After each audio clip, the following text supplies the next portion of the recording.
আপুরা, আপনাদের কাছে একটা সাজেশন চাই। আমার বিয়ে ঠিক হয়েছে আমার এক প্রতিবেশী আন্টির ছেলের সাথে।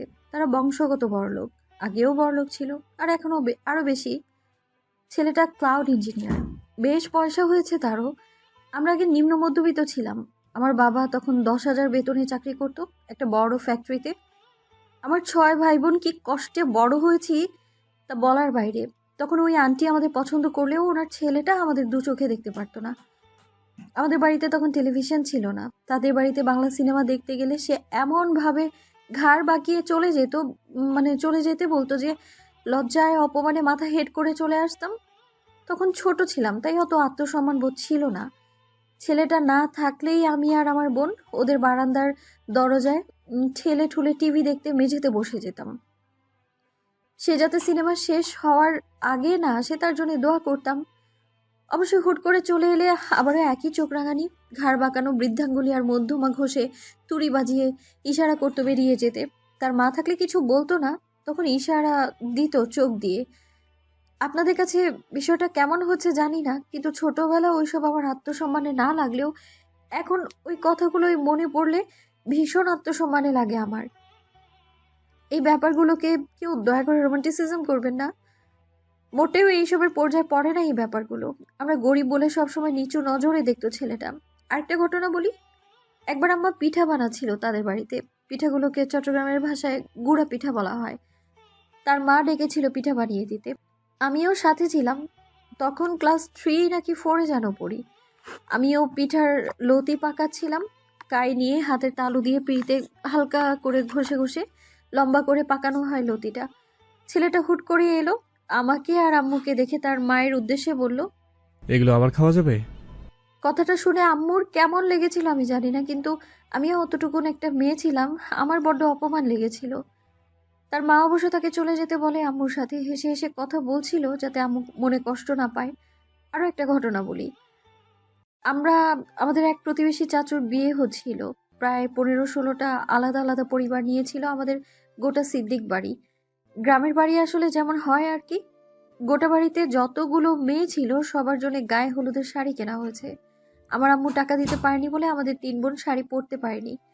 সেদিন আমার বন্ধুটা খুব কেঁদেছিল, কিন্তু আমি ছোট হয়েও কিভাবে যেন কাঁদিনি সেদিন। তবে গায়ে হলুদের বিরিয়ানি খাওয়ার পর যখন আমি আমার আপুদের সাথে অনুষ্ঠান দেখতে গেলাম, তখন ছেলেটা আমাদের মুখের উপর ছাদের দরজাটা বন্ধ করে দিল, কারণ ছাদেই হচ্ছিল অনুষ্ঠানটা। পরদিন সকালে আমাদের কেউ উম, কেন দেখেনি সেটা নিয়ে যখন কথা হচ্ছিল, তখন আম্মু বলল ওরা ঘুমিয়ে পড়েছিল, কিন্তু আমি জানি আমার 2 বোন কত কেঁদেছে সেই দিন। আরো একটা ঘটনার কথা মনে পড়লো আমার। আমাদের গ্রামের বাড়িতে এক দাদা ভাইয়ের মেজবান হচ্ছিল। তখন তেরপালে বসিয়ে খাওয়াচ্ছে বাচ্চা ছেলে মেয়েদের, যারা বেশি ছোট তাদের, মানে যাদের বয়স 5-6 বছর আর কি তাদের। কারণ তারা চেয়ারে বসলে টেবিল ছুঁতে পারবে না। আমার বয়সী যারা ছিল সবাইকে টেবিলে বসে খাওয়ানো হচ্ছে, কিন্তু ওই ছেলেটা করলো কি, আমাদের ওই চেয়ারে বসে খেতে দিল না। আমাদের তেরপালে বসে খেতে হলো। ছুঁড়ে ছুঁড়ে ডাল ভাত দেয়া হলো। বিশেষ করুন, এইসব মনে পড়লে না আমার ভীষণ কষ্ট হয়। এখন অবশ্য আমরা আর্থিকভাবে সচ্ছল। ওই ছেলেটা আমার বড় ভাইয়াকে একদম পছন্দ করতো না। একবার বড় ভাইয়াকে ক্রিকেট খেলার স্ট্যাম্প দিয়ে পিঠিয়েছিল। আম্মু বড় ভাইয়ের পিঠের দাগ দেখে সারা রাত চুপিসারে কেঁদেছে, যাতে ওরাও কান্নার আওয়াজ না শোনে। বিচার নিয়ে যাওয়ায় আমার চাচুর গায়ে হাত পর্যন্ত তুলতে চেয়েছিল ছেলেটা। এখন আমার বড় ভাইয়াকে সবাই সমীহ করে। তার সাথে বড় ভাইয়ের এখনো তেমন সখ্যতা নেই। ঈদ কোরবানির ছুটিতে দেখা হয়, তখন কথাবার্তা হয়। তারা হয়তো কল্পনাও করেনি আমাদের পরিবার কখনো উঠে দাঁড়াবে আর্থিকভাবে। আসলে অভাব অনটন আমাদের মানুষ চিনিয়ে দিয়েছে। কিন্তু আমি যেই পরিস্থিতিতে দাঁড়িয়ে আছি, আমি জানি না আমি কি করব। গোটা সিদ্দিক বাড়ির মানুষই অবাক হয়ে আছে কিভাবে আমাকে ওই বাড়ির মানুষ বউ করে নিয়ে যেতে চাইছে। আম্মা আব্বা তো এক কথায় রাজি, কিন্তু আমি জানি না আমি কি করব। আমি বোধহয় এই গোটা পৃথিবীতে আল্লাহর কোনো সৃষ্টিকে এতটা ঘৃণা করি না যতটা ওই ছেলেটাকে করি। আমি কিভাবে বলবো এই বিয়েতে আমি রাজি না। আসলে বিয়ের কথাবার্তা এমনভাবে চলছে যে আমার মতামত দেওয়ার জায়গাটা পর্যন্ত নেই কোথাও। দাদিমা আমার মন খারাপ দেখে বলল, ছোটবেলায় অনেকের খাসিয়ত খারাপ থাকে, বড় হতে হতে ঠিক হয়ে যায়। ওরকম লোকেরা বউ ভালোবাসে বেশি। বিশেষ করে দাদিমার কথা না আমার একটুও শান্তি লাগছে না। যারা নিজেদের মানুষকে সম্মান দেয় কিন্তু অন্যজনকে সম্মান না দিয়ে রীতিমতো আতঙ্কে রাখে অপমানিত হওয়ার ভয়ে, সে কোনো মানুষের কাতারেই পড়ে না। অন্তত আমার তা মনে হয়। খেয়াল করে দেখলাম বড় ভাইয়া মেজো ভাইয়া একদম রাজি নেই। ছোট ভাইয়া এইসব ব্যাপারে এতটা মাথা ঘামায় না, কিন্তু কাল বড় ভাইয়াকে দেখলাম আম্মুকে প্রশ্ন করছে আমি ওই ছেলেকে বিয়ে করতে রাজি কিনা। অবশ্য আম্মু বলল ওর আর কি পছন্দ অপছন্দ, নিজে কি খেতে ভালো লাগে সেটা পর্যন্ত বলতে পারে না ওই মেয়ে। ভালোই তো হচ্ছে, আমার সামনে থাকবে, আমি ওর ভালো মন্দ চোখের সামনে দেখব। আমি গত কয়েক রাত একদমই ঘুমোতে পারছি না, বুঝে উঠতে পারছি না কিভাবে না বলবো, কারণ আমার একটা না গোটা শিকদার, এমনকি গোটা পাড়া কাঁপাবে। সবাই মনে করবে আমি বেশি পেয়ে গেছি বলে হজম করতে পারছি না। আমাকে কেউ পরামর্শ দিয়ে সাহায্য করুন প্লিজ। পোস্টটা করার ঘণ্টাখানেকের মাথায় ভাইরাল হয়ে গিয়েছে। এক একজন এক এক ধরনের মন্তব্য করছে। শায়না একজনের মন্তব্য দেখে থমকে গেল। আপনার পোস্ট দেখে বোঝা যাচ্ছে আপনি ভীষণ নম্র ভদ্র। কারণ আমি হলে এই পোস্টে ওই ছেলেকে আরও জঘন্য জঘন্য গালি দিতাম।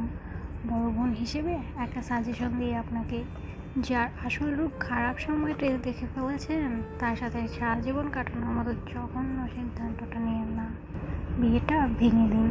You deserve better, make the right decision, stay well, best wishes for you.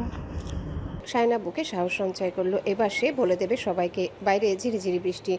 সেই 7 দিন আগে শেষবার সূর্যের দেখা মিলেছিল। টানা বৃষ্টির পর আজ একটু থেমেছে। কাল পরশুর পর সূর্যের দেখা মিলতে পারে। দাদিমা বারান্দা থেকে ডাক দিলেন। শানু ফেরিওয়ালা এসেছে, কি যেন কিনবি বলেছিলি? দাদিমা তাকে শানু বলে ডাকে। শায়না ধীর পায়ে ঘর থেকে বেরিয়ে এলো। উঠোনে পা দিতে কানে ভেসে এলো, এই চুড়িগুলো খুব সুন্দর, সায়না আপার গায়ে হলুদের দিন পরবো, আমরা কনে পক্ষ। পাশ থেকে হাসতে হাসতে একজন বলল, আমরা বরপক্ষ। চারিপাশে চাচিরা হঠাৎ গুঞ্জন তুলে ফিসফিস করতে লাগলো। শায়নাকে ঘিরে কিছু বলছে, কিন্তু স্পষ্ট কিছু শোনা যাচ্ছে না। শায়না থমকে গেল। কিছু বোঝার আগেই মা এসে তার হাত ধরে টান দিলেন। চল, এখানে এসেছিস কেন? শায়না ভ্রু কুচকে তাকালো। আমার কিছু সেফটি পিন কিনতে হবে। মা কড়াভাবে বললেন, পরে কিনিস, এখন আয়। কিন্তু শায়না গেল না। নিজেকে ছাড়িয়ে নিয়ে বলল, ফেরিওয়ালারা আর আসবে না, ওদের কাছ থেকে সস্তায় জিনিস পাওয়া যায়, তুমি ঘরে যাও, আমি আসছি। সে মায়ের হাত ছাড়িয়ে সামনে এগিয়ে গেল। পায়ে স্যান্ডেল নেই, পায়ের আঙ্গুলের ফাঁকে বালি লেগে আছে। সে সেফটি পিন কিনলো। কাচের চুড়ির দিকে হঠাৎ চোখ আটকে গেল। লাল সবুজ 2 ডজন চুড়ি কিনে ফেললো। ঠিক তখনই ছোট চাচি ছুটে এসে মাথার ওড়নাটা টেনে কপাল ঢেকে দিলেন। তারপর ইটের স্তূপের পেছনে নিয়ে গিয়ে তাকে আড়াল করে রাখলেন। শায়না অবাক হয়ে বলল, সমস্যা কি তোমাদের? চাচি বলল, ওই বাড়িতে লোকজন এসেছে ঢাকা থেকে, তুই ওদের বাড়িতে বয়ে যাচ্ছিস না? এভাবে দেখলে তোকে নিয়ে নানান কথা রটাবে। পায়ে স্যান্ডেলটা অবধি দিসনি, কি বেকুব মেয়ে তুই। শায়না চাচির হাত থেকে এক ঝটকায় নিজেকে ছাড়িয়ে নিয়ে বলল। ফেরিওয়ালাকে টাকা দিতে হবে। চাচি আঁচলে মুখ চাপা দিয়ে হাই হাই করে উঠল। কারণ উঠোনে এসে থামা চকচকে কালো গাড়িটার দরজা খুলে নামলো একজন লোক। কালো ব্লেজার, টান টান টাই, চকচকে স্যুট বুটে মোড়া, মনে হচ্ছে সিনেমার কোনো রাশভারী চরিত্রের আগমন। শায়না ফেরিওয়ালাকে জিজ্ঞাসা করলো, টাকা আপাতত টাকা পয়সা নেই, টিউশনি বেতন পেতে ঢের দেরি, দাদির পেকে যাওয়া চুল আছে, নেবেন? তোর আক্কেল জ্ঞান কবে হবে? তুই দেখেছিস গাড়ি এসে থেমেছে, তুই ঘরে চলে আসবি না? ফেরিওয়ালার সামনে তর্ক করছিলি চুল নিয়ে, লজ্জা শরম নেই তোর? আমার যখন বিয়ে ঠিক হয়েছে তখন আমি মানুষের সামনেই যেতাম না লজ্জায়, আর তুই যার সাথে বিয়ে ঠিক হয়েছে তার সামনে দাঁড়িয়ে ফেরিওয়ালার সামনে তর্ক করছিস। ওরা এখন কি মনে করবে? ছেলেটা তোর দিকে কেমন করে তাকিয়েছে তুই দেখেছিস? মনে মনে হয়তো ভাবছিল কোন ফকিন্নিকে বিয়ে করতে যাচ্ছি, আল্লাহ জানে।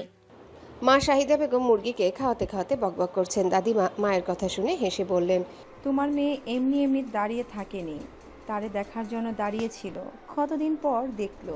শায়না ব্যঙ্গ করে বলল, কতদিন পর দেখলো? তোমরা এইসব ভাবো কি করে? তোমরা যে আমায় বিয়ে দিচ্ছ, আমি রাজি আছি কিনা সেটা জিজ্ঞেস করেছো একবারও? মা মুরগির খাবারের বাটিটা ধপ করে রেখে চলে গেল, যেন কথাটা কানে তোলার মতোই নয়। দাদিমা হাসতে হাসতে মোড়া ছেড়ে দাঁড়ালেন। বয়স হয়েছে ওনার, তবুও তিনি কর্মঠ। মাকে অনেক কাজে সাহায্য করেন। ওনার এতগুলো ছেলের বউ থাকতেও উনি বড় বউয়ের কাছে থাকার জন্য পাগল। অবশ্য বউ শাশুড়ির মধ্যে দিনের ভিতর 1000বার ঝগড়া হয়, আবার মিটমাট হতেও বেশিক্ষণ সময় লাগে না। তিনি দাঁত কেলিয়ে হেসে শায়নাকে বললেন, তরে ইঞ্জিনিয়ার সাপ কিছু কিনে দেয় নাই? শায়না আকাশ থেকে পড়ল। পাগল নাকি? পাগলের কি আছে? বউকে জিনিস কিনে দিবে না তো কাকে দিবে? সায়না রাগত স্বরে বলল, ফালতু কথা বলবে না। বিয়েতে আমি মত দিয়েছি? তোমরা আমাকে যার তার সাথে বিয়ে দিয়ে দিবে আর আমি ধেই করে বিয়ে করে নেব নাকি?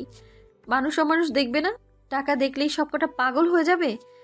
শোনো, আমি পড়ালেখা শেষ করে চাকরি করব, তারপর বিয়ে। তোমার ফুতের বউকে থামতে বলো। কয়েকদিন পর পর তোমাদের এইসব নাটক একদম ভালো লাগে না আমার। দাদিমা হাসতে লাগলেন। তোর দুই বোনকে টাকা দেখে বিয়ে দিয়েছি। হ্যাঁ, ভালো মানুষ দেখিয়ে দিয়েছো। আমার বেলায় ভালো মানুষ চোখে পড়ছে না? আবার আমাকে জাহান্নামে ঠেলে দেওয়ার ধান্দা সবার। হ্যাঁ, সাইদা রান্নাঘর থেকে বেরিয়ে এসে বললেন, আস্তে কথা বল, মানুষ শুনবে। বৃষ্টি থামছে, ভেজা কাপড়গুলো বের করে দে রশিতে। আর আজ তুই আর সামনের উঠোনে বের হবি না। যদি বের হোস তোর ঠ্যাং কেটে রেখে দেব আমি। বৃষ্টি আবার শুরু হবে কিছুক্ষণ পর। কাপড় একবার বের করো, আরেকবার তোলো। কাপড় নিয়ে এত ডিউটি করতে পারবো না। সাইদা কোমরে এক হাত চেপে একরাশ ক্ষোভ নিয়ে তার দিকে চেয়ে রইল। দাদিমাকে বলল, এই মেয়ে কি তেরামো শুরু করেছে দেখেছেন আম্মা? তোমার মেয়ে তোমার মতোই হয়েছে।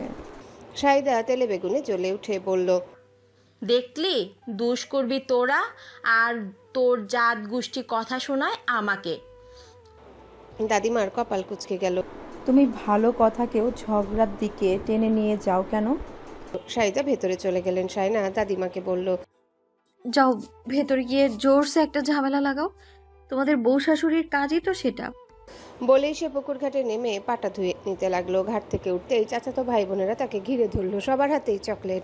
সায়না বলল, কার পকেট মারা হয়েছে? মেজো চাচার মেয়ে সাঞ্জু বলল। দুলাভাই দিয়েছে।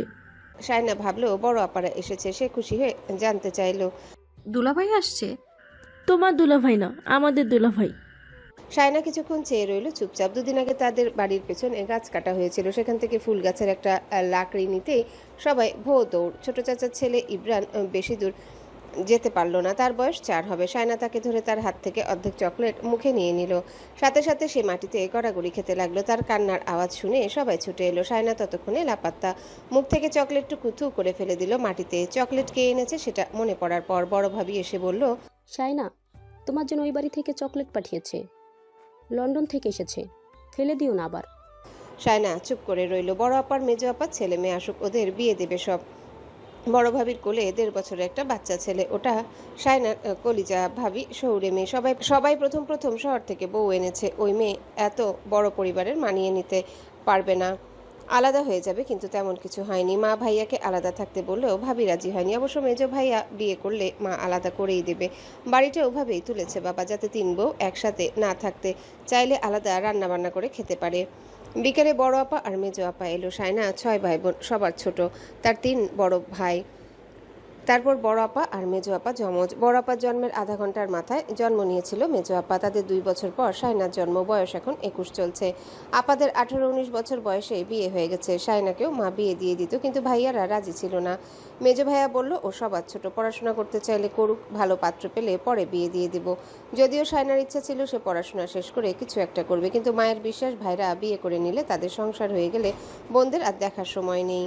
তাই তিনি চান ছোট 2 ছেলে বিয়ে করার আগে মেয়ে বিয়ে দিয়ে ঝামেলা মুক্ত হতে। বড় আপা আর মেজো আপা এলে সায়নার খুব আনন্দ হয়, কিন্তু এবার হচ্ছে না। সবাই এসেছে তার বিয়ের কথাবার্তা বলতে। তাদের কথা শুনে সায়নার মন আরো খারাপ হয়ে গেল। বড় দুলাভাই একদম মাটির মানুষ। আম্মা যা দেবে তাই খাবে। লবণ মরিচ দিয়ে পাটিতে বসিয়ে খেতে দিলেও কোনো অভিযোগ করবে না। খুব শান্ত গোছের ভদ্রলোক, পেশায় একজন ব্যবসায়ী। আপা শ্বশুরের গাড়ি, গ্যারেজ আর কাপড়ের দোকান ছিল। দুলাভাই এখন সেই সব সামলায়। আর্থিকভাবে বেশ সচ্ছল, আপাকে সুখী রেখেছে। মেজো আপার স্বামীও ভালো, পেশায় একজন ব্যাংকার। ওনার মতো এত মিশুক হাসি খুশি মানুষ আর দুটো হয় না। অবশ্য আপার দুলাভাইয়ের বিয়েটা যখন হয়েছে তখন দুলাভাই একটা শু ফ্যাক্টরিতে চাকরি করত। ওদের প্রেমের সম্পর্ক ছিল। আব্বা প্রেম টেম বোঝেন না। ছেলের মা বাবাকে ডেকে এনে আপাকে তুলে দিয়েছেন কিছু লোকজন খাইয়ে। আপার সংসারটা আব্বাই গুছিয়ে দিয়েছে একটু একটু করে। এখন দুলাভাই যথেষ্ট ভালো পদে চাকরি করে, মাইনেটা বেশ ভালোই পায়। আপা বিলাসিতা করতে পারে। সবাই মিলে রান্নাঘরে বসে কথাবার্তা বলছিল। রান্নাঘরটা বড়সড় আছে বেশ। সবাই মোড়া, পিড়ি, চেয়ার, মাদুর যা পেরেছে সব নিয়ে বসে গল্প জুড়ে দিয়েছে। সায়না দরজার পাশে দাঁড়িয়ে চুপচাপ সবার কথা শুনতে লাগলো। সায়না অবাক লাগলো এই ভেবে আপুরা ভুলে গেছে ওই বাড়ির ছেলে তাদের কত হেয় করে বেড়াতো, তাদের ছোট করতো, কত কত অপমান করতো। আজ তাদের সব হয়েছে, কিন্তু ওই ছেলে তাদের ভিখারির মতো দূরছাই করতো। এমনকি তাদের দেখলেই গলা পরিষ্কার করে থুতু ফেলতো শব্দ করে। সায়নার গলার কাছে কান্না দলা পাকিয়ে রইল। ভাবি তাকে দেখা মাত্রই বলল, ভেতরে আসো। বড় দুলাভাই বলল, কি রে শানু, ভিতরে আয়। তুই তো একটা সালাম দিয়ে কোথায় পালিয়ে গেলি? তোর জন্য সন্দেশ এনেছে, আয়। মেজো আপা বলল, আয় বস এখানে। সায়না বলল, আমার গোসলের সময় হয়ে গেছে। বড় আপা বলল, বিয়ের কথাবার্তা হচ্ছে শুনে তুই তো দেখছি অনেক শুকিয়ে গিয়েছিস। মা তার দিকে তাকালো, আবারও চোখ সরিয়ে নিল। সায়নার বড় দুঃখ হলো। তার চোখ মুখ দেখে কেউ কি বুঝতে পারে না তার কতটা কষ্ট হচ্ছে? দরকার পড়লে একটা রিক্সা চালকের সাথে তার বিয়ে দিন এনে দিন খাবে, তবু ওই ছেলেটা নয়। এই ছেলেকে সে কত ঘৃণা করে কাউকে বলে বোঝাতে পারবে না। এত ঘৃণা নিয়ে সে কিভাবে সুখী হওয়ার ভান করবে? আব্বু এলো বাজার থেকে, থলে ভর্তি বাজার করতে পারলে আব্বুর আনন্দের শেষ নেই। মেয়েরা আসবে শুনে বাজার করতে গিয়েছিল 10টা নাগাদ। আপা দুলাভাইরা এসে আব্বুকে সালাম করলো। আব্বু মেয়ে আর মেয়ে জামাইদের দেখে খুশিতে কথা হারিয়ে ফেলেছে। আপাদের পেয়ে আব্বু গল্প গুজবে মজে গেল। দাদিমা হঠাৎ করে বলল, ওই দেখ, বড় দুটোকে নিয়ে গল্প মজে আছিস দেখে ছোটটা গাল ফুলিয়ে দাঁড়িয়ে আছে। আফসার সাহেব সায়নার দিকে তাকালো, সাথে সাথে সে দ্রুত সেখান থেকে চলে গেল। আব্বু সশব্দে হাসছেন এটা বলে। মেয়েটার এত রাগ? সায়না ঘরে এসে চুপচাপ বসে রইল। বড় আপা এলো কিছুক্ষণ পর, তার কোলেও একটা দুধের বাচ্চা, আপার দ্বিতীয় সন্তান। সায়না বড় আপাকে দেখে চোখ দুটো ওড়না দিয়ে চেপে মুছে নিয়ে বিছানায় শোয়ার ব্যবস্থা করে দিল। আপা বাচ্চাটাকে নিয়ে বিছানায় শুয়ে পড়ল। বাবু বুকের দুধ খাচ্ছে। সায়না ফ্যানটা ছেড়ে দিল। আপা তার দিকে তাকিয়ে আছে। সায়না আলনা থেকে কাপড় চোপড় নিয়ে বাথরুমে ঢুকতে যাবে, ঠিক তখনই আপা বলল, তুই নাকি গায়ে গই করছিস বিয়ে নিয়ে? সায়না ঘাড় ঘুরিয়ে তাকালো। বড় বোনের প্রশ্নে হয়তো একটু প্রশ্রয় পেয়েছে, বলতে লাগলো, জেনে শুনে আগুন ফেলে দিচ্ছ তোমরা আমায়। তোমরা রাজি না হলে কথাবার্তা এত দূর এগোতো না। বড় আপা একটা চাপা দীর্ঘশ্বাস ফেলে বলল, বড় আম্মা তোকে চেয়ে বসেছে, আম্মা না করবে কিভাবে? বড় আম্মা কি সারা জীবন বেঁচে থাকবে? আমি সংসার বড় আম্মার সাথে করব? তোমরা জানো না ওই লোকটার খাসিয়াত কেমন? মানুষকে 2 পয়সার মূল্য দেয় না সে। নিজেকে একটা কিছু মনে করে সে। ছোটবেলায় আমাদের সাথে কত কি করেছে সবাই ভুলে গিয়েছো? বড় ভাইয়ার গায়ে হাত তুলতে চেয়েছে, মেজো চাচাকে মেরেছে, মসজিদ থেকে ফেরার সময় সেজো ভাইয়াকে ধাক্কা মেরে রাস্তার উপর ফেলে দিয়েছিল, চাচুর দিকে তেড়ে এসেছিল লাকড়ি নিয়ে। আমরা কেন তার বাড়ির মানুষই তো তাকে দেখে আতঙ্কিত হয়ে যায়। বড় আম্মার সাথেও তো ওই ছেলে ভালো করে কথাবার্তা বলে না। মা ছেলের সম্পর্ক এরকম হয়? সেই ছেলের সাথে তোমরা আমার বিয়ে ঠিক করো কি করে? বলতে বলতে সায়নার গলার আওয়াজ বড় হয়ে গেছে। তার গলার আওয়াজ শুনে মেজো আপা এসে গেছে ঘরে। মেজো আপার পেছনে আম্মা এসে দাঁড়িয়েছে, এক হাত কোমরে রেখে কপাল কুঁচকে তার কথা শুনে যাচ্ছিল। কথা বলা শেষ হতে সায়না মাকে দেখলো, বলল, ওই দেখো কেমন করে তাকাচ্ছে। আমি কিছু বলতেই পারি না, এভাবে তাকাবে তারপর আমাকে চুপ করিয়ে দেবে। আমি সবার ছোট, তাই সবাই যা বলবে তাই সঠিক, আর আমি ভুল, তাই না? শাহিদা মেজো আপাকে ডিঙিয়ে এসে হিসিয়ে বলল, ওই প্রস্তাব আমি দিছি? তোর বাপ দিছে? ওরা দিছে প্রস্তাব, তোর বড় আম্মা আর বড় আব্বা দিছে। আমি মানুষগুলোর মুখের উপর না বলবো কেমনে? তোর সাহস থাকলে তুই গিয়ে বলে আয়। মেজো আপা বলল, আম্মা শান্তভাবে কথা বলো, তোমার ছোট মেয়ে না, ও ভয় পাচ্ছে, এটা স্বাভাবিক, ওর কথায় তো ভুল নেই। শানু কাঁদিস না, আমরা কথাবার্তা বলতেই এসেছি। সায়না ঝাড়ি মেরে বলল, বিয়ে ভাঙার জন্য তো আসো নাই, আরো পাকাপোক্তভাবে কথা বলার জন্য আসছো সবাই। কে বলছে আসতে তোমাদের? আমাকে নিয়ে তোমার এত মাথা ঘামাতে কে বলেছে? দিনে দিনে এনে দিনে খাই এরকম কারোর সাথে বিয়ে দাও দরকার পড়লে, তবু ওই ছেলেকে আমি বিয়ে করব না। দরকার পড়লে বিয়ে না করে বুড়ি হব, তবুও করব না। বোঝা হয়ে গেলে বের করে দাও বাড়ি থেকে, গার্মেন্টসে চাকরি করে খাবো। আম্মা এসে গালে ঠাস করে চড় বসিয়ে দিল। সায়না ফুপিয়ে উঠল। মেজো আপাকে আম্মাকে টেনে নিয়ে বেরিয়ে গেল ঘর থেকে। সায়না বড় আপার সামনে দাঁড়িয়ে কাঁদতে লাগলো। তারপর তার টেবিলের উপর রাখা চকলেটগুলো ফেলে দিল ছুঁড়ে। আপা বলল, শান্ত হ, এভাবে রাগ দেখালে কিছু সমাধান হবে না। আম্মা এলো কানের পাশে ওড়না গুছতে গুছতে, বলল, আমি কি জানি না ওই ছেলে কেমন? আমি তো সব জানি, কিন্তু এখন মানা কেমনে করতাম? মানা করলে কি করবে জানিস?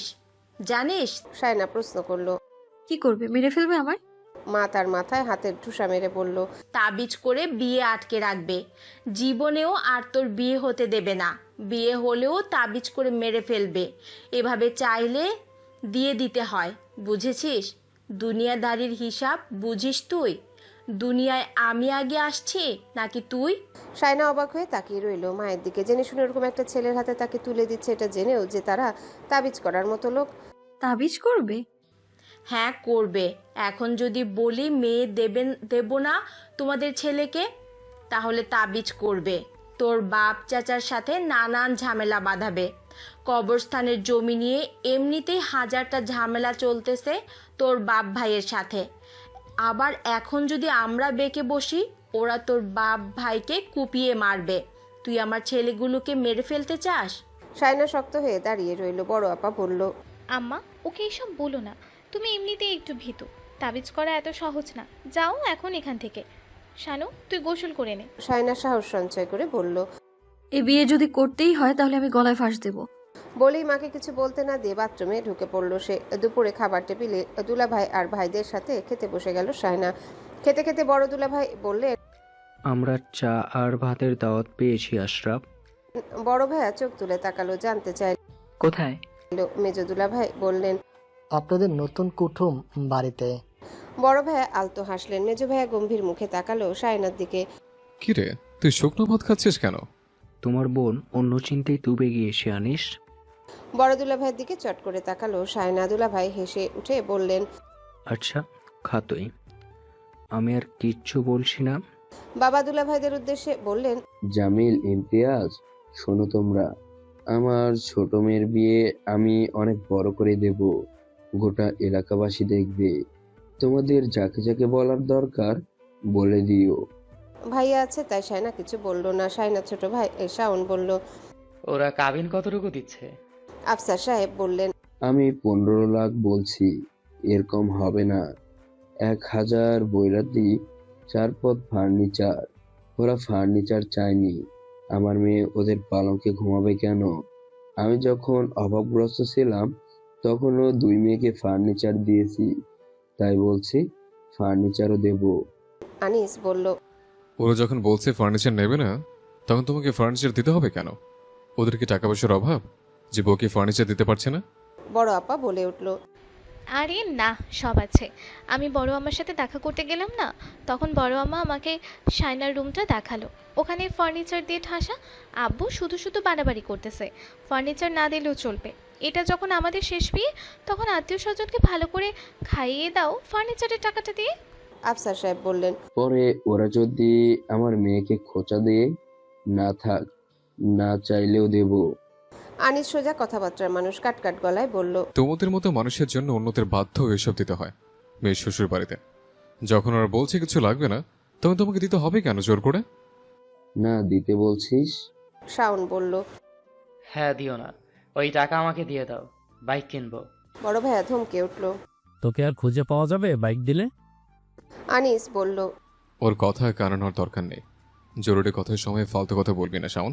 শাওন অবাক হয়ে বলল, আমি তো দেখছি কোনো কথাই বলতে পারবো না। না, পারবি না।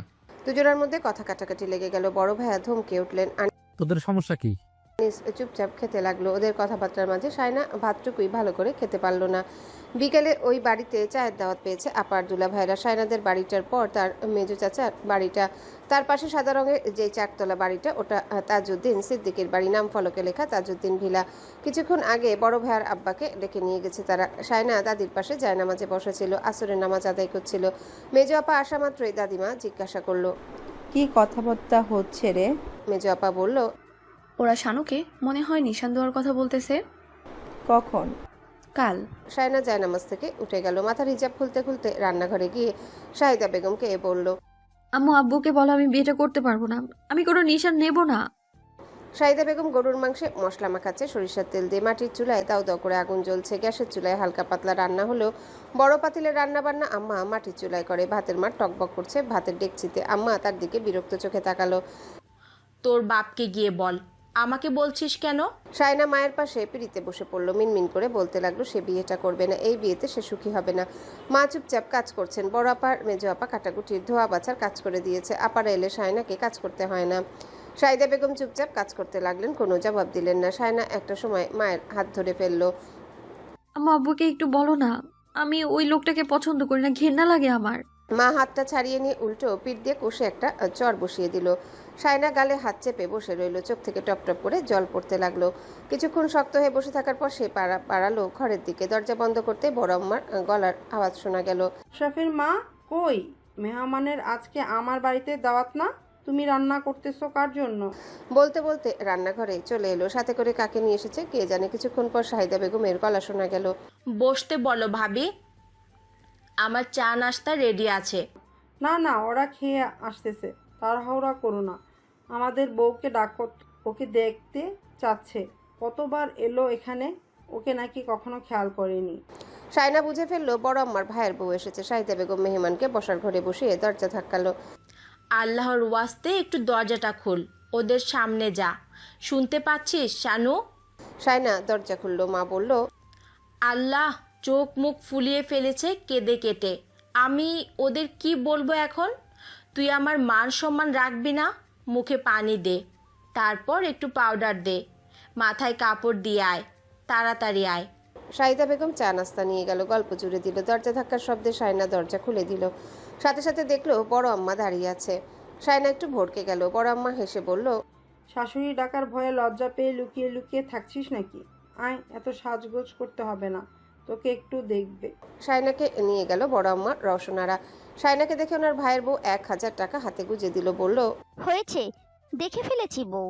জোড়াগাথার দিন আমি থাকবো না, তাই আগে ভাগেই দেখে চলে যাচ্ছি। তাজদাকে বলতে পারবো তোমার বউ দেখে যাচ্ছি, রাগটা করে লাভ নেই। তাহলে আসি আপা? শাহিদা বেগম বললেন, আর একটু বসেন না। না না, আমার বাড়িতেও মেহমান এসে বসে আছে, চলে যাবে হবে। বলেই তিনি শায়নার থুতলি ধরলেন। আসি আম্মু, আমি তাজদার সাথে যাব। আর কি আমাদের বাড়িতে এখন দাওয়াত করে ফেললাম। আমি বিয়েতে থাকবো, কাল থাকতে পারবো না বলে চলে যাচ্ছি। শায়নার মাথায় হাত বুলিয়ে দিয়ে তিনি বেরিয়ে গেলেন। এত ভালো মিষ্টি ব্যবহার দেখে শায়নার মন কিছুক্ষণের জন্য ভালো হয়ে গেল। শাহিদা বেগম হাসি মুখে কিছু দূর এগিয়ে দিল তাদের, তারপর ঘরে ঢুকে বলল, সবাই কত হাসি খুশি এই বিয়ে নিয়ে, তুই এইসবের জল ঢেলে দিবি? শায়না চুপ করে রইল। সে সিদ্ধান্ত নিয়ে ফেলেছে আর কাউকে কিচ্ছু বলবে না, সোজা ওই লোকটাকে বলবে। তারপর তার গায়ের জ্বালা অপমানের শোধ নেওয়া হবে, তখন সে সন্তুষ্ট হবে। এর আগে তার শান্তি নেই। কাল নিশান পড়াতে এলে সে বলবেই। অর্ধেক রাত অবধি দুই বাড়ির মধ্যে আনাগোনা চলল। সিদ্ধান্ত নেওয়া হলো বরকনের বাপ চাচা ফুপা খালুরা সবাই উপস্থিত থাকবে আর সমাজের কিছু গণ্যমান্য লোক থাকবে। বরপক্ষ নিশান হিসেবে মেয়েকে আংটি আর একটা চেন দেবে। আরও অনেক কথাবার্তা চলল সারা রাত। শায়না কানও দেয়নি, সবে থেকে সরে সরে থেকেছে। রাতারাতি বাজার সদায় লিস্ট নিয়ে মেজো দুলা ভাই, মেজো ভাই, ছোট ভাই বাজারে চলে গিয়েছে। গোটা রাত শায়না একটু ঘুমায়নি, মাথা ব্যথা করছিল খুব। টেনশন করলেই তার মাথা ব্যথা হয়, খিদে চলে যায়, ঘুম হয় না। মাথার তালু গরম হয়ে গিয়েছিল। সে নারিকেল তেল ঢেলে চুবিয়ে রেখেছে চুলগুলো, তবুও ঘুম আসেনি। সকাল 9টার দিকে তার জন্য শাড়ি নিয়ে এসেছে ওই বাড়ির মেয়েরা। শায়নার সমবয়সী মেয়েটার নাম তিতলি, সে সম্পর্কে শায়নার ননদ হবে। তিতলি আগে ঘন ঘন তার সাথে কথা বলতে আসতো। বিয়ের কথাবার্তা শুরু হওয়ার পর থেকে সেও আসা যাওয়া কমিয়ে দিয়েছে। শায়নাকে লজ্জায় ফেলতে চায়নি বলে হয়তো।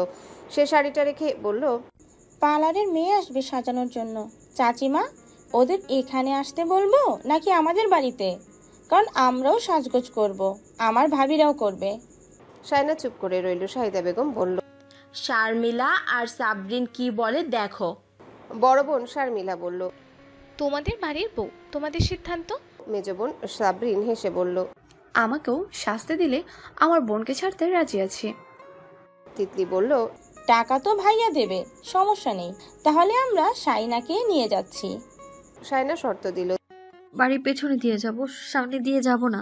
তিতলি হেসে বলল, ওকে, পেছনে মানুষ আরো বেশি। বলেই সে ফিক করে হাসলো। শায়না গোসল করেই বসেছিল।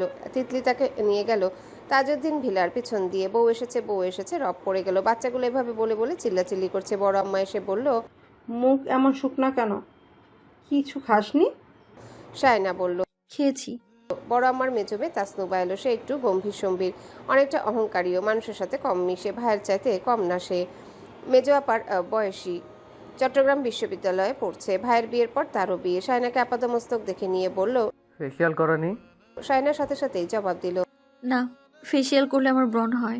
লোকাল পার্লারে কলারে ব্রণ তো হবেই, এখন সাজ বসবে? বড় আম্মা বলল, আজ তো হালকা করে সাজব। তাসনুবা সাথে সাথে বলল, একটা গ্লাসি লুক আনার জন্যই তো ফেসিয়াল করা লাগে আম্মু। যা বোঝো না তা নিয়ে কথা বলো না। তিতলি বলল, আমি ওকে নিয়ে যাচ্ছি, তোমরা বকর বকর করো। সে তার ঘরে নিয়ে গেল শায়নাকে হেয়ার ড্রায়ার দিয়ে বলল, চুল শুকিয়ে নাও। শায়না চুল শুকিয়ে নিল। পার্লারের মেয়েরা এসে তাদের কাজ শুরু করে দিল। শায়নার শাড়ির রং পেঁয়াজি রঙের। তাসনুবার পছন্দে শায়নাকে সাজানো হলো। শায়না অপেক্ষা করছে কবে তার সিদ্দিকীর সাথে তার দেখা হবে। জীবনেও সে কথা বলেনি ওই লোকটার সাথে, এবার বলবে। আরেকটা কথা দিয়েই সে তার সারা জীবনের অপমানের শোধ তুলে নেবেই। বাবুর্চি এনেছে আফসার সাহেব। উঠানের একপাশে বড় বড় পাতিলে খুন্তি নাড়ছে বাবুর্চিরা। চট্টগ্রামের ভাষায় তাদের বস্তি বলে। এত রান্নার আয়োজন বাড়িতে করা সম্ভব নয় বলে আশরাফ বলেছে বাবুর্চি ডাকতে। সকাল থেকেই তাদের রান্নাবান্নার কাজ শুরু হয়ে গেছে। হঠাৎ করে সিদ্ধান্ত নেওয়ায় অনেকে দাওয়াত দিতে পারেনি শাহিদা বেগম।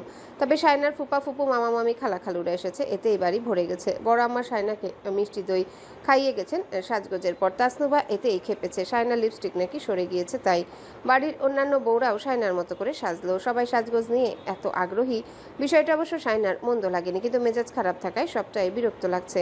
সাজগোজ করার পর তিতলির ঘরে বসিয়ে রাখা হলো তাকে। ঘরে বসে সে তিতলি দৌড়াদৌড়ি ছোটাছুটি দেখছে। বেচারি ভালো করে সাজতেও পারছে না। কারো পাঞ্জাবি, কারো ঘড়ি, চশমা খুঁজে দেওয়ার জন্য। তাসনুবারও বড় বোন আছে, নাম তার তাসনিম। উনি আপাদের অনেকটাই বড় হবে। দু একবার এসে শায়নাকে দেখে রেখেছে। শায়না যা বুঝলো, উনি আর তাসনুবা একদম রাজি নেই এই সম্বন্ধে। শায়নাও এটাও বুঝে গেল, এই বাড়িতে বউ হয়ে এলে সে ন্যূনতম সম্মানটুকুও পাবে না। এই বিয়ে এসে মরে গেলেও করবে না। আফসার সাহেব বাইরে প্যান্ডেল করেছেন, সেখানে ছোটোখাটো খাবার দাবারের আয়োজন হয়েছে। বেলা 3টার দিকে শায়নাকে তাদের বাড়িতে নিয়ে আসা হলো। মেহমানরা এসে তার সাথে দেখা করছে। খালাম্মারা বলেছে, তোকে তো এখন ওই বাড়ির বউয়ের মতনই লাগছে। ছোট খালাম্মাকে দেখে শায়না নিজেকে আটকে রাখতে পারল না, কারণ ছোট খালাম্মা তার আরেকটা মা। খালাম্মা তাকে জড়িয়ে ধরে কানে কানে বলল, কাঁদিস না, বিয়ের পর ইউরোপ আমেরিকা ঘুরতে পারবি। 6টা মেয়ে দেখেছিস? শায়না ফোপাতে লাগলো, শত কষ্টে বলল, তোমরা সবটা লুটে নিলে, এই লুটে আমার জীবনের শেষ। ছোট খালাম্মা হকচকিয়ে গেল। কেন? কিছুক্ষণ পর বড় মামা এসে মাকে ডাকলেন। মা সাড়া দিয়ে বলল, বলে দেন ভাইজান। তিনিও ভিডিও কল নিয়ে ছোটখাটো করলেন। মসজিদ থেকে কল এসেছে, শাইনাকে নিয়ে আসো এখানে। জায়নামাজ বিছিয়ে বড় মামা বসে আছেন দাদিমার ঘরটাতে। শায়নাকেও সেই ঘরে আনা হলো। মামিরা মামার পাশে বসিয়ে দিল তাকে। মামা তার মাথায় হাত রাখলেন। মামার সামনে একটা ফোন, সেখানে ভিডিও কলে টুপি পরা কাজীকে দেখা যাচ্ছে। মামা কাপা কাপা কণ্ঠে উচ্চারণ করলেন, বিসমিল্লাহির রহমানির রহিম। আল্লাহর নামে শুরু করছি, তিনি পরম করুণাময় অসীম দয়ালু। আজ এই পবিত্র দিনে আল্লাহর সন্তুষ্টি ও শরীয়তের টাকায় দিনমোহর নির্ধারিত পূর্বক শরীয়ত মোতাবেক এবং সাক্ষী ও অভিভাবকদের সম্মতিতে বিবাহ দিলাম। মোসাম্মত শাইনা মমতাজ, আপনি তাজদার সিদ্দিকী সাহেবকে এই মোহরানায় স্বামী হিসেবে গ্রহণ করতে সম্মত হলে বলুন, বিসমিল্লাহ, আলহামদুলিল্লাহ, কবুল। শায়না ভিডিও কলটার দিকে তাকিয়ে আছে। যদি তাকে দেখা যেত তবে বোঝা যেত শুধু একটা সরল রেখা দেখা যাচ্ছে। ভিডিও কল চলছে, চোখ থেকে জলের ধারা বয়ে যাচ্ছে। মসজিদের মাইকে ধ্বনি উঠল, জোরাজোরি নামাজ সবাই মোনাজাত করছে। মামা কাপা গলায় তাকবির দিচ্ছে আর খালাম্মা কাঁদছে। বড় আপা পেছনে এসে শায়নাকে ধর্মান্তরিত শায়নাকে হুড়মুড় করে, আমি করব না এই বিয়ে, আমায় ঘরে যেতে দাও। আজ নিশান পড়াবে বলেছিল, আমাকে মিথ্যে বলেছে সবাই। বলেই শায়না কাঁদতে লাগলো। সবাই বিষয়টা এমন ভাবে নিল যেন বাপের বাড়ির মায়া ছাড়তে হচ্ছে বলেই সে কাঁদছে, অথচ বিষয়টা অন্য। একটা অপছন্দের মানুষকে কবুল বলার চাইতে শায়নার কাছে মৃত্যুটা অনেক সহজ ছিল। কিন্তু তার 5-5টা ভাই বোন, মা বাবা, নিজের দাদিমা, ফুপুরা, এমনকি খালামারা কেউই তার মনের কষ্টটা বোঝার চেষ্টা করলো না। সে অসুখী হলে এরাই আবার বলবে যে সেই সংসার করতে পারছে না। ভিডিও কলটা কেটে গেছে। তিতলি আর তাসনুবা ফোন নিয়ে ছোটাছুটি করছে, তারা ঘামছে। বোঝাই যাচ্ছে ওপাশ থেকে তাদের বাপ ভাই তাদের বকছে। শায়না তিতলির কথা শুনতে পেল। সে মুখ গোমরা করে বলল, আমি কি জানি, আমাকে বকছো কেন? আম্মা এসেছে, নাও কথা বলো। তিতলি তার মাকে ফোনটা দিল। রসনারা চোখের চশমা খুলে ফোনটা কানে চেপে ধরে বড় ছেলেকে বললেন, হ্যাঁ আমি দেখছি, তোর আব্বাকে মাথা ঠান্ডা করতে বল। মেয়েরা বিয়ের দিন অনেক ভয়ে থাকে, তাই ভুলভাল বলে। এদিকে শাহেদা বেগমের উপর চড়াও হয়েছে আশরাফ। মসজিদের ভেতরে দুই পক্ষের মধ্যে তর্ক বিতর্ক লেগে যাচ্ছে। তাজদার উঠে চলে যাচ্ছিল, সবাই শান্ত করিয়ে রেখেছে। এতগুলো মানুষের সামনে কনে কবুল বলতে চায়নি, বিষয়টা ভীষণ অপমানজনক। রসনারা ফোন কেটে শায়নার পেছনে এসে বসলো, বলল, ওসব কথা মুখে আনিস না, মসজিদে ঝামেলা লেগে যাবে। এসব এই মুহূর্তে এসে আর ঝামেলা করিস না। শায়না জবাব দিল না। তিতলি ভিডিও কলটা আবারও বড় মামার সামনে রাখলো। সেখানে রসনারা বড় ছেলে রায়হান সাদা পাঞ্জাবি টুপি পরা বড় মামাকে বলল, এদিকে ঝামেলা হয়ে যাচ্ছে, একটু তাড়াতাড়ি করুন মামা। বড় মামা আশ্বাস দিলেন। ও সবার আদরের তো, একটু কান্নাকাটি করছে, সমস্যা নেই, সবাইকে শান্ত থাকতে বলো। শারমিলা ঘরের বাইরে দাঁড়িয়ে ফোনে কাকে যেন বলছে। কিছু হতে না হতে সবার মাথা গরম হয়ে যায় কেন? ওকে জানায় সে নিশান পড়ানো হবে, এখন আকত পড়ানো হচ্ছে শুনে ও কাঁদবে না? আশ্চর্য! পরিস্থিতি খুব উত্তপ্ত হয়ে উঠেছে। তাসনুবা এসে টিস্যু দিয়ে আলতো করে শায়নার চোখের পানি মুছে দিল। রওশনারা পিঠে হাত বুলিয়ে দিতে দিতে বললেন, এরকম ভরা মজলিসে কেউ বলে বিয়ে করব না? কত আয়োজন করেছে তোর আব্বু, তোর বড় মামা, যা বলছে তাই বল। আশরাফের মা কোথায়? শাহিদা বেগম বললেন, আমি এখানে ভাবি। এদিকে আসো, মেয়ের পাশে থাকো, এমন সময় মাকে দরকার পড়ে। মেয়েকে একটু সাহস দাও। এমন দূরে দূরে কেন তুমি? বড় মামা ভিডিও কলে আছেন। শাহিদা বেগমের দিকে তাকিয়ে বললেন, হয়েছে নাকি ওকে সেখানে নিয়ে যাবে? শাহিদা বেগম বলল, দাঁড়াও আমি দেখি। তিনি শায়নার পাশে বসে পিঠে আলতো করে হাত রাখতেই শায়না ঘা ঝাড়া দিল। শাহিদা বেগম বললেন, নইলে তোকে ওরা এসে নিয়ে যাবে, ওখানে বিয়ে পড়াবে। সেখানে কিন্তু সবাই বাপের বাড়ি শ্বশুর বাড়ির পুরুষ মানুষ থাকবে, সবার সামনে কবুল বলতে হবে। শায়না ফোপাতে লাগলো। বড় মামা বললেন, আচ্ছা, ওকে আর জোরাজোরি করিস না। আশরাফ আর রায়হান আসতেছে বোধহয়, আশরাফ সম্মতি নিয়ে মসজিদে চলে যাবে। শায়নার বুক ধরফরিয়ে উঠল। ভাইয়ার সামনে তাকে কবুল বলতেই হবে। তার কান্নার বেগ আরো বাড়ল। কেউ তাকে রাজি করাতে পারল না। শাহিদা বেগম বলল, তাইলে তোর ভাই ভাসুরের সামনে বলিস কবুল। পৃথিবীতে নিখাত ভালো মানুষ আছে, তোকে আরেক জায়গায় বিয়ে দিলে ওখানে সুখে থাকবি সেটা কেউ বলতে পারবে? হতেও তো পারে তুই এই বিয়েতে আরও বেশি সুখী হবি। আর কিছু বলবো না তোকে, তোর বড় ভাইয়ের সামনে বলিস এবার। আশরাফ এসে সবার উপর গর্জন শুরু করে দিল। সমস্যা কি এখানে? তোমাদের কোনো কাজ সুষ্ঠুভাবে সম্পন্ন হয়েছে কখনো? সবাই বের হোক ঘর থেকে, আমি সম্মতি নিয়ে চলে যাব। রায়হান শান্তভাবে বলল, সবাই একটু ঘরটা খালি করে দিন। দুলা ভাই আসেন। বোনের জামাই আর দুই ভাই ঘরে প্রবেশ করলো। মহিলারা ঘরের বাইরে পা রাখলো। আশরাফ বসলো শায়নার এক পাশে, অন্য পাশে বড় মামা আছেন। ওই বাড়ির জামাইও আছে। শায়নার বড় দুলা ভাই এসেছে। রায়হান কাবিননামাটা এগিয়ে দিল। আশরাফের হাতে ফোন। ভিডিও কল চালু করতে বড় মামা ইজাব পেশ করলেন। আশরাফ ভারী গলায় বলল, সবাই অপেক্ষা করে আছে, বল। বড় মামা বললেন, মোসাম্মদ শাইনা মমতাজ, আপনি তাজদার সিদ্দিকী সাহেবকে এই মোহরানায় স্বামী হিসেবে গ্রহণ করতে সম্মত হলে বলুন। বিসমিল্লাহ।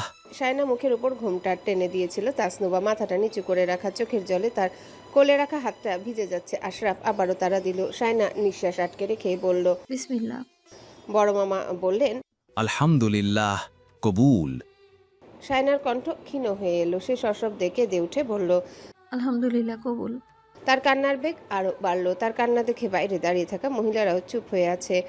আশরাফও চুপচাপ হয়ে গেছে। শায়না গা দুলিয়ে কাঁদতে লাগলো। বড় মামা আবারও বললেন। শায়না কাঁদতে কাঁদতে শেষবারের মতো কবুল বলল। সবাই একসাথে আলহামদুলিল্লাহ আলহামদুলিল্লাহ বলে উঠল। ফোনের ওপাশে সবাই আলহামদুলিল্লাহ বলল। ভিডিও কলটা কেটে দেওয়া হলো। তারপর আশরাফ কাবিননামাটা এগিয়ে দিয়ে কোথায় কোথায় স্বাক্ষর করবে তা দেখিয়ে দিল। শায়নার হাতে থাকা টিস্যুটা ভিজে গিয়েছে। বড় দুলাভাই তাকে আরেকটা টিস্যু দিল। চোখের পানিতে ভেজা হাতটা মুছে নিল শায়না। রায়হান কলম বাড়িয়ে দিল। ভিডিও ক্যামেরা অন করলো। শায়নার হাত কাঁপছে। আশরাফ বলল, আস্তে আস্তে লিখে দে। শায়না এলোমেলোভাবে স্বাক্ষর করে দিল। ইচ্ছে করলো এই কাগজে তার পাশে থাকা নামটা মিথ্যে করে দিতে, কাগজটা ছিঁড়ে কুচি কুচি করতে, চিৎকার করে বলতে যে বিয়ের সম্মতি মন থেকে আসে না, সেটা বিয়ে নয়, সে মানে না। কাবিননামায় স্বাক্ষর নিয়ে ভাইয়ারা চলে গেল। শায়নাকে ঘরে নিয়ে আসা হলো। ইতিমধ্যে নানান কথা রটে গেছে চারিপাশে। আপারা সব শুনে মা, চাচি, খালাদের বকছে। সব কথা কানে নিতে হবে কেন? রটে যাওয়া কথাগুলো এরূপ যে শায়নায় বিয়েতে রাজি নেই, কারণ তার অন্য কারোর সাথে কিছু আছে, অন্য কোথাও পছন্দ আছে। তার মা বাবা ওই ছেলের কাছ থেকে ছাড়িয়ে তাজদারের সাথে বিয়ে দিচ্ছে বলে কাঁদছে। আরও হাজারটা কথা, নইলে তাজদারের মতো ছেলেকে বিয়ে করতে এত অনীহা থাকবে কেন? তাজদার এর চেয়েও আরও ভালো ঘরের মেয়ে আনতে পারত। আরও বড় লোক, আরও স্মার্ট, আরও সুন্দরী, শিক্ষিত মেয়ে ডিজার্ভ করে সে।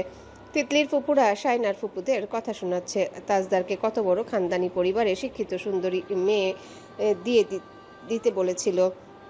মেয়েটাও ছবিও দেখালো। বলল, একদম আমাদের বাড়ির মেয়েদের সাথে মিলে যেত এই মেয়েকে বউ করে আনলে। কিন্তু ভাবি জেদ ধরেছে শায়নাকেই বউ করবে। কিন্তু সেই মেয়ে এত নাটক করে কেমনে? তাজদার তাকে বিয়ে করতে রাজি হয়েছে, এই তো বেশি। আমার ভাইপো লাখে একটা, ওর মাকে কিসের ভূতে ধরেছে আল্লাহ জানে, কারো কথাবার্তা শুনল না। শায়নার খালাম্মা বলল, আপা এসব শুনে মেয়েটা কষ্ট পাবে।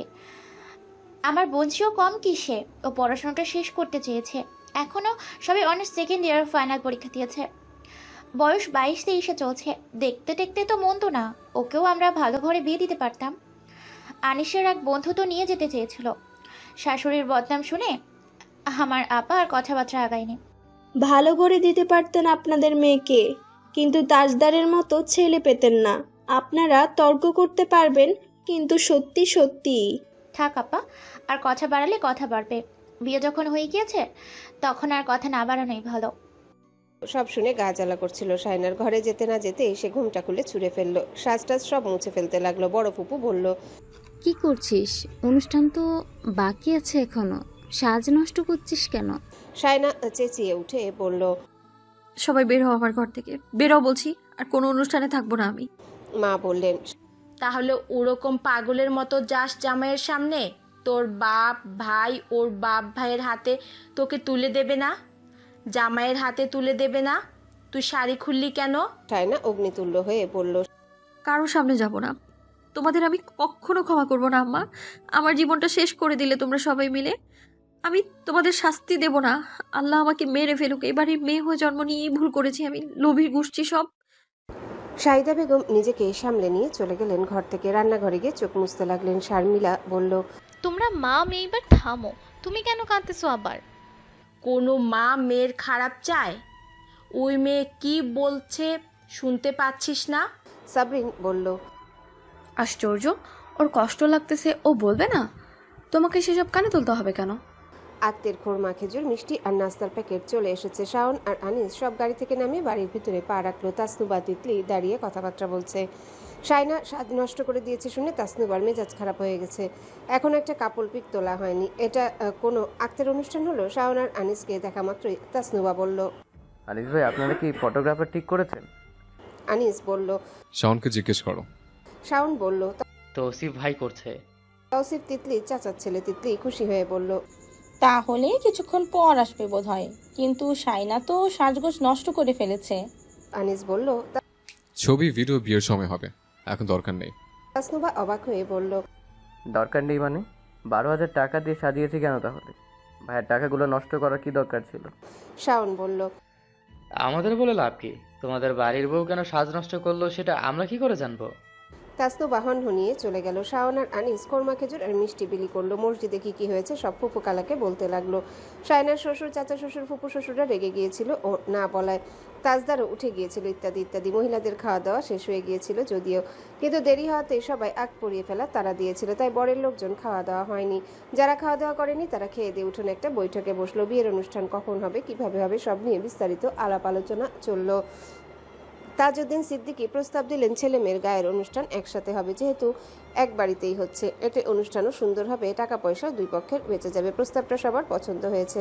ফটোগ্রাফারও চলে এলো কিছুক্ষণের মধ্যে। পরন্ত বিকেলে আউটডোর ফটোগ্রাফি করার পরিকল্পনা ছিল তাসনুবার, কিন্তু বরকনে দুজনাই বেঁকে বসে আছে। ভাইয়া মসজিদ থেকে সোজা ঘরে গিয়ে ঘুমাচ্ছে। তার বউ গোসল নিয়ে সালোয়ার কামিজ পরে ফ্যান ছেড়ে গায়ে কাঁথা জড়িয়ে কপাল কুঁচকে ঘুমাচ্ছে। সে কারো মুখও দেখতে চায় না। অবশ্যই সব শুনলে মুরব্বীরা খারাপ কিছু বলবে, তাই সিদ্ধান্ত নেওয়া হলো ওরা দুজনে একটু আরাম করে নিক। তারপর রাতে ওই বাড়ির ছাদে সুন্দর করে ছবি টবি তোলার আয়োজন করা হবে। ছেলেমেয়েরা আনন্দ উল্লাস করবে ওদের ভাই আর ভাইয়ের বউ নিয়ে। শায়নাকে শাড়িটা পরিয়ে সাদামাটাভাবে সাজিয়ে দেবে তাসনুবা। শায়না বেঘরে ঘুমাচ্ছিল, মা তাকে ডেকে তুললো। খালি পেটে শুধু ঘুমালে হবে? ঘুম থেকে উঠে শায়না আবিষ্কার করলো সে আর এই বাড়ির মেয়ে নেই। এরা সবাই মিলে তাকে পর করে দিয়েছে। মা তার জন্য ভাত নিয়ে এলো। আক্তের অনুষ্ঠানে আব্বা চমৎকার আয়োজন করেছেন। মাংস দিয়ে ভাত মেখে লোকমা তুলে শাহিদা বেগম বললেন, আংটিটা পরানো হয়নি, ওরা নাকি ওদের ছাদে আয়োজন করতেছে। না করিস না, এই দিনগুলো আর ফিরে পাবি না। শায়না লোকমা মুখে নিয়ে চুপ করে রইল, গলার কাছে কিছু একটা আটকে আছে। ভাতের এত দাম? শাহিদা বেগম হাঁ করে চেয়ে রইল। শায়না লোকমা মুখে রেখে একটু ফোপাতে লাগলো, চোখের জল ভরে উঠতে লাগলো। বাপের বাড়ির ভাত ফুরিয়ে যাচ্ছিল, তার জন্য যে তাকে এভাবে বিয়ে দিতে হলো, এর চেয়ে তো বিষ দিলে ভালো ছিল। শাহিদা বেগম বললেন, মুখে ভাত নিয়ে কাঁদতে নাই। তুই এরকম ঘুমাচ্ছিস শুনে মানুষ এক এক কথা বলতেছে। আকদের পর বর এখনো চেহারা দেখা দেখি হয়নি, বরের হাতে কেউ বউ তুলে দেয়নি। কি আশ্চর্যের কথা। শায়না ভাতটা চিবিয়ে বলল, ওই মুখ আমি দেখতেও চাই না। আমার হাত কারো হাতে তুলে দিতে হবে না। আমাকে ভালো রাখার জন্য আমি নিজেই যথেষ্ট। ওইসব মানুষ আমার অসুখের কারণ হবে আরো। আর খাবো না, যাও। শাহিদা বেগম আর জোরাজুরি করলেন না, চুপচাপ চলে গেলেন। কিছুক্ষণ পর তিতলি এসে বলল, শাইনা, তোমাকে আপু সাজিয়ে দেবে, মুখটুকু ধুয়ে ফ্রেশ হয়ে নাও। শায়না বিছানা থেকে নামলো না, অনেকক্ষণ মুখটা ফুলে গেছে। কিছুক্ষণ পর বিছানা থেকে নামলো, মুখে ঘন ঘন পানি ঝাপটা দিল।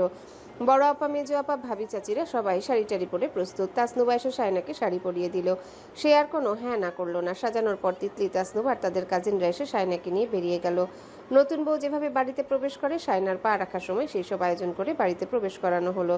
শায়না গম্ভীর মুখে দাঁড়িয়ে রইল চুপচাপ। রসনারা বলল, মুখ এভাবে গম্ভীর করে রাখতে নেই, একটু হাসি খুশি থাক। মানুষ বলবে আমি কি বউ আনলাম। একটুও হাসে না। দাদিমা বলে উঠলেন, ছেলের বউকে তুই করে বলতে নেই, ও এখন পাশের বাড়ি মেয়ে নেই। রসনারা হাসলেন। আচ্ছা, আর বললাম না। তিতলি, যা ওকে নিয়ে যা। ছাদে ছেলে মেয়েতে ঠাসা, সবাই কাজিন। বউ আসা মাত্রই সবাই একসাথে হইচই করে উঠলো, স্প্রে ছুড়লো, ফুলের পাপড়ি ছুড়লো। বউয়ের প্রবেশপথটি সবাই মিলে সুন্দর করে ফুল দিয়ে সাজিয়েছিল। শায়না ফুলের পাপড়ির উপর হেঁটে ছাদে পা রাখলো। হঠাৎ আলোর ঝলকানি এসে তার মুখে পড়লো। গরম লাইটের আলো এসে চোখ কুচকে ফেললো। লাইটটা আরো কাছে আসতে শায়না মুখ ঘুরিয়ে দাঁড়ালো। শক্ত করে তিতলির হাত চেপে ধরে বলল, লেন্সটা খুলে ফেলবো তিতলি, আমার চোখ জ্বলছে। তিতলি কিছু বলবে তার আগে সবাই হো হো করে উল্লাসে ফেটে পড়লো। তৌসিফ পেছন থেকে বলল, পারফেক্ট টাইমে এন্ট্রি।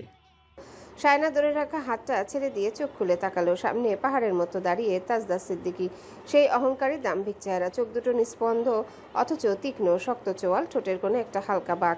এইটাই তুচ্ছ তাচ্ছিল্যের একমাত্র চিহ্ন। এমন চেহারা দেখে হাসতে ভয় হয় আর কাঁদতে লজ্জা। এই লোকটা বেশ ভালো করে জানে সে কতটা ঘৃণার চোখে দেখে তাকে। না জানলেও শায়না এখন যেভাবে তাকিয়ে আছে তাতে তাই স্পষ্ট বোঝা যাচ্ছে সে সব যন্ত্রণা ভুলে গেছে এক লহমায়। তার চোখে মুখে তখন বিস্ময়ের চেয়ে বেশি ক্ষোভ, কারণ সামনে দাঁড়িয়ে থাকা লোকটাই তার জীবনের বড় যন্ত্রণা। চোখের যন্ত্রণা অনেকটা কম এর কাছে।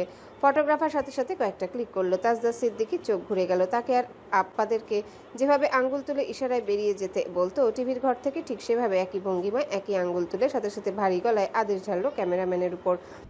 ক্যামেরা অফ, আগে পারমিশন নিবে ছবি তোলার জন্য, রেডি কিনা? এই তিতলি, এদিকে আয়, লেন্স খুলে নে। তিতলি ছুটে এলো, শায়নাকে বলল, লেন্সে প্রবলেম হচ্ছে? শায়নার চোখ অসম্ভব জ্বলছে, তবুও সে শক্ত কণ্ঠে বলল, না। ছাদে মোটামুটি সুন্দর আয়োজন করা হয়েছে। ফটোগ্রাফি সুন্দর হওয়ার জন্য তৌসিফ, তাসনুবা, তিতলি সব রকমের আয়োজন করেছে। ওদের ছবি তোলার ভীষণ শখ, পারে না সারাক্ষণ ক্যামেরা নিয়ে বসে থাকতে। শায়নার শখ নেই এমন না, সে শাওনকে প্রায় সময়ই জ্বালাতো ছবি তুলে দেওয়ার জন্য, কিন্তু আজ তার সব বিরক্ত লাগছে। ইচ্ছে করছে সব ছেড়ে ছুড়ে চলে যেতে, কিন্তু যাওয়া যাবে না। 10-10টা কথা রটে যাবে। শারমিলা আর সাবরিন এসেছে তাদের ছেলে মেয়েদের নিয়ে, ভাবিও এসেছে। শায়না তার 3 ভাইকেও দেখলো। মোটামুটি সবাই হাজির। বাচ্চা বাচ্চা ছেলে মেয়েরা নিচে আতশবাজি ফোটাচ্ছে দেখে বাবা চাচারা গর্জন তর্জন শুরু করে দিয়েছে। এই ছেলেগুলোর আর শান্তি নেই, কিছু হতে না হতে ঠাস ঠাস করে বাজি ফোটানো শুরু করবে। দিনের বেলায় যতটা না উচ্ছ্বসিত ছিল সবাই, রাতের অনুষ্ঠানে তার চেয়ে বেশি কোলাহল হইচই বেড়েছে। শায়নার এখন স্পষ্ট মনে হচ্ছে যখন তাদের বাড়িতে কোনো বিয়ে হতো, অনুষ্ঠান শেষ হওয়া অবধি সে বসে থাকতো বিয়ে বাড়িতে। আম্মু ডাকলেও যেত না ঘরে। রাত বাড়ছে, ওদের আংটি বদলটা হয়ে যাক, তোর আব্বারা ঘুমিয়ে পড়বে। সারাদিন অনেক দখল গিয়েছে। রসনারা এসে তাসনুবাকে কথাটা বলল। তাসনুবা তিতলিকে বলল, ভাইকে ডেকে নিয়ে আয়। তাজদার সিদ্দিকী ছাদের এক কোনায় তার ভাই বন্ধু আর দুলা ভাইদের সাথে দাঁড়িয়ে কথাবার্তায় মগ্ন। তিতলি গিয়ে ডেকে আনলো। তাজদার সিদ্দিকী আসা মাত্রই রসনারা আংটির বক্স খুলে দিল, বলল, এটা পরিয়ে দাও। তাসনুবা হাত নেড়ে বলল, ক্যামেরা এইদিকে এইদিকে। ফটোগ্রাফাররা ছুটে এলো। শায়নাকে ক্যামেরার দিকে তাকাতে বললে সে তাকাতে পারল না। লেন্স দুটো তাকে বিপদে ফেলবে সে বুঝতে পারছে। তাসনুবা বলল, এভাবে মুখ নামিয়ে রাখলে ছবি ভালো উঠবে না। আশ্চর্য। সে বিরক্তিতে তেতে উঠল। রসনারা চোখের ইশারায় ধমকালো। তারপর তাজদার সিদ্দিকীর দিকে আংটিটা বাড়িয়ে দিয়ে বলল, পরিয়ে দাও।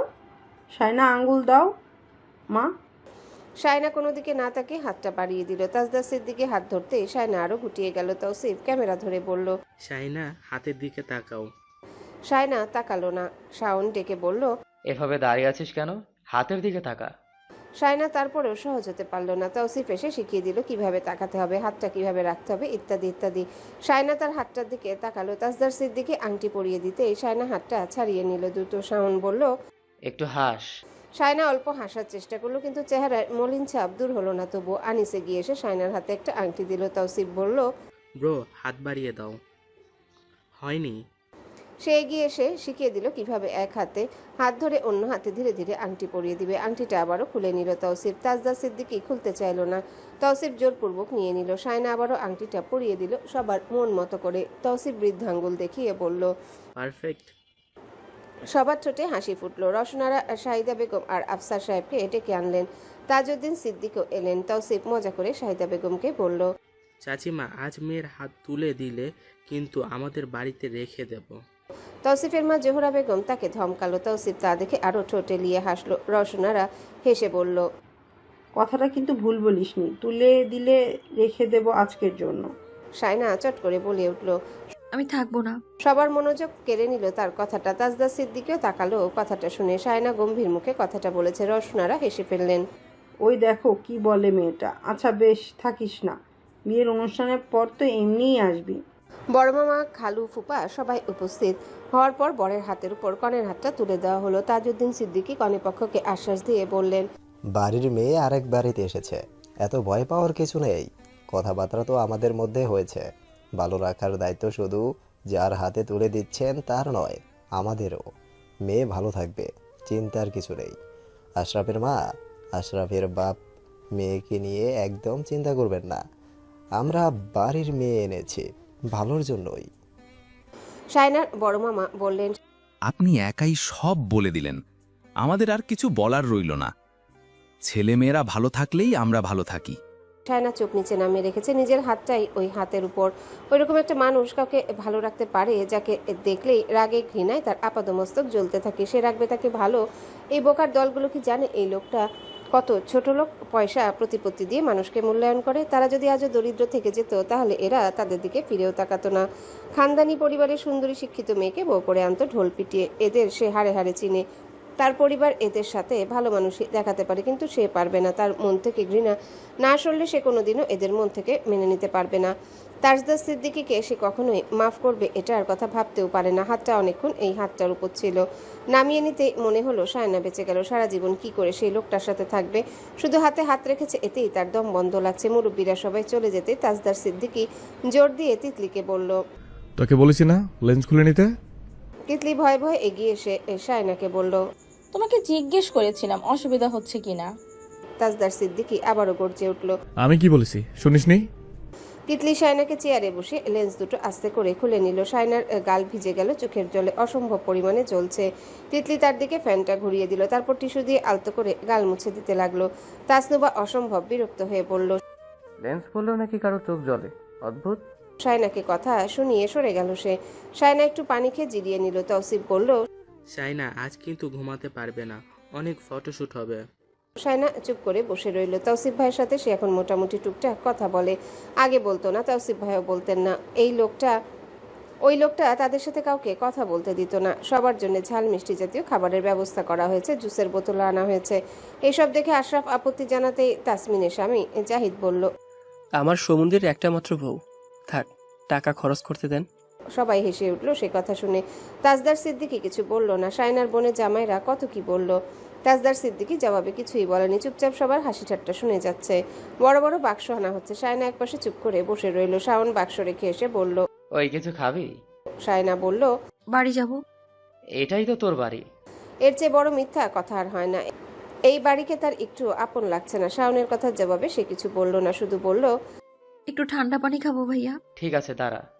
তাজদার সিদ্দিকী তৌসিফকে জিজ্ঞাসা করছিল প্যাকেজিংগুলো ঠিকঠাক আছে কিনা। সেখানে সম্ভবত বড়সড় chicken burger, pastry, jilapi, 7 Up আর জুসের বোতল আনা হয়েছে সবার জন্য। আরও কয়েক রকমের খাবার এসেছে। ফুরিয়ে এলে এই বাক্সগুলো খোলা হবে। শাওন এত সব দেখলো না। তৌসিফকে বলল, শাইনার জন্য একটা জুসের বোতল দাও তো। তাজদার সিদ্দিকী বার্গার, পেস্ট্রি বক্স সহ বাড়িয়ে দিল। শায়নাকে সেখান থেকে ডেকে বলল, মনি বার্গার খাবি? শায়না মনে মনে তাকে বকা দিল। এক ঝাঁক মানুষের সামনে জিজ্ঞাসা করছে বার্গার খাবে কিনা। সবাই তার দিকে তাকিয়ে আছে। শায়না কিছু বলল না। শাওনা তার জন্য এক গাদা খাবার নিয়ে এলো। শায়না শুধু জুসের বোতলটা নিল, আর কিছু নিল না। জুসটা পুরোটা খেলো সে। ঠান্ডা হওয়ায় খেতে ভালো লাগছিল। তার গলা শুকিয়ে আসছে বারবার, আজ এত তেষ্টা পাচ্ছে তার। জুসটা খাওয়া শেষে মনে হলো লিপস্টিক সরে গেছে। ফোনের সেলফি ক্যামেরা অন করে ঠোঁট দেখতে যাবে, তখনই ক্যামেরায় তাসদির সিদ্দিকীকে দেখা গেল। তার কিছুটা পেছনে চেয়ারে বসে ফোন দেখছে। ফোনের ব্রাইটনেস হাই, আঙ্গুল নেড়ে নেড়ে ফেসবুকে নিউজ ফিড স্ক্রল করছে সম্ভবত। সে ক্যামেরা অন করেছে মনে হতে চোখ তুলে তাকালো এদিকে। সায়না চট করে ক্যামেরা নামিয়ে ঘাড় ফিরিয়ে তাকালো, তারপর গম্ভীর মুখে সরে পড়লো সেখান থেকে। বড় আপা বলল, তুই চলে এলি কেন? উনি বোধহয় তোর সাথে কথাটা বলার জন্য ওদিকে গিয়ে বসেছে। তুই ইশারা টিশারাও বুঝিস না? সায়না আকাশ থেকে পড়ল, অবাক হয়ে বলল, আমি কথা বলবো? মেজ আপা দ্বিগুণ অবাক হয়ে বলল, আজব, তুই কথা বলবি না তো কে বলবে? তোর জামাই না? জামাই হয়েছে তো কি হয়েছে, কোলে নিয়ে নাচবো? বড় আপার মেজ আপা জমে গেল, একে অপরের দিকে তাকালো অবাক চোখে। সায়না এক কোনায় গিয়ে বসলো যাতে তাজদার সিদ্দিকী তাকে না দেখে আর সেও তাজদার সিদ্দিকীকে না দেখে। খাওয়া দাওয়া পর্ব শেষ হতে আবারও ফটোশ্যুট শুরু হলো। তৌসিফ আবারও দুজনকে এক জায়গায় নিয়ে এলো। ছাদে মিড ভলিউমে গান চলছে। এতক্ষণ হিন্দি গান চলছিল, এবার হাবিব ওয়াহিদের কণ্ঠে গাওয়া গান চলছে, শায়নার পছন্দের গান। তৌসিফ এসে একটা কাপল ছবি দেখালো যেখানে বরটা কনের হাত ধরে হাতের উপর ঝুঁকেছে। শায়নার আপাদমস্তক শিউরে উঠলো, সে বেঁকে বসলো। সেই ধরনের ছবি তুলবে না। তৌসিফ বলল, আরে ভাবিমণি, এইসব কাপল পোজ এখন প্র্যাকটিস করে নাও, বিয়ের আগে গায়ে হলুদের সময় লাগবে, তখন আর শিখিয়ে দিতে পারবো না। শায়না রাজি হলো না। এই মুহূর্তে তাকে রাজি করানোর সাধ্যও নেই। সে বেঁকে বসতে তাজদার সিদ্দিকীও বেঁকে বসলো। তৌসিফ আর শাওন একে অপরের দিকে হতাশ চোখে তাকালো। তৌসিফ শেষমেশ কিছু সাদামাটা পোজ দেখালো যেখানে হালকা দূরত্বে আছে। তাজদার সিদ্দিকী চুপচাপ দেখলো কপাল কুচকিয়ে। তৌসিফ সেগুলো শায়নাকেও দেখালো, বলল, এভাবে দাঁড়াতে নিশ্চয়ই সমস্যা হবে না। শায়না নীরবে সম্মতি দিল। শাওনের চোখ রাঙানি দেখে প্রথম দিন থেকে তেরামি শুরু করে দিয়েছে। ফটোশুট শুরু হলো আবারও। তাজদার সিদ্দিকীর ঘড়ির সাথে শায়নার ঘুমটা একটা কোণা আটকে দেওয়া হলো। শায়না অনেকটা দূরে দাঁড়িয়ে। তৌসিফ বলল, ওড়নাটা ভাইয়ের হাতে আটকানো থাকবে, তুমি ঘাড় ফিরিয়ে তাকিয়ে থাকবে ভাইয়ের দিকে আর একটুখানি হাসবে।